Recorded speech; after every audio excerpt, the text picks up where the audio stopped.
शिरूर तालुक्यात सुद्धा धक्कादायक घटना घडलेली आहे। पोलीस पाटलाच्या अल्पवयीन मुलीनं पिकअप चालवताना दुचाकीला धडक दिली आहे। पोलीस पाटलाची ही अल्पवयीन मुलगी फक्त 15 वर्षांची आहे।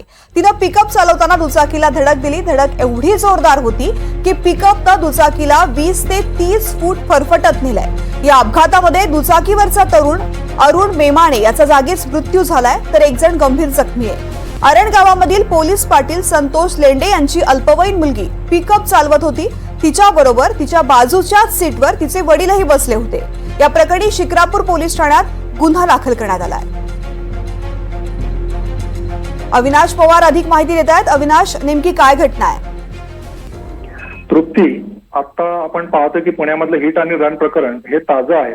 याविषयी नवनवीन घडामोडी आपल्या समोर येत असताना शिरूर तालुक्यामध्ये देखील अशीच घटना घडलेली आहे। एक अल्पवयीन मुलीने म्हणजे 15 वर्षाच्या या मुलीने पिकअप चालवताना दुचाकीला धडक दिली आहे आणि ही धडक इतकी जोरदार होती की 20 ते 30 फूट ही पुढची गाडी फरफटत नेली आहे। त्याच्यामध्ये 30 वर्षांचा हा जो तरुण होता अरुण मेमाणे हा त्याच्यामध्ये जखमी झालेला आहे।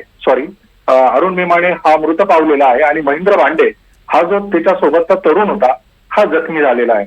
पिकअपची ही धडक ज्यावेळेस बसली त्यावेळी तिच्या सोबत तिचे वडील जे पोलीस पाटील संतोष लेंडे हे देखील सोबत होते असं समोर येते। आता याविषयीचा गुन्हा हा शिक्रापूर पोलीस ठाण्यात दाखल झालेला आहे। याविषयीची अधिक चौकशी सुरू आहे। तृप्ती।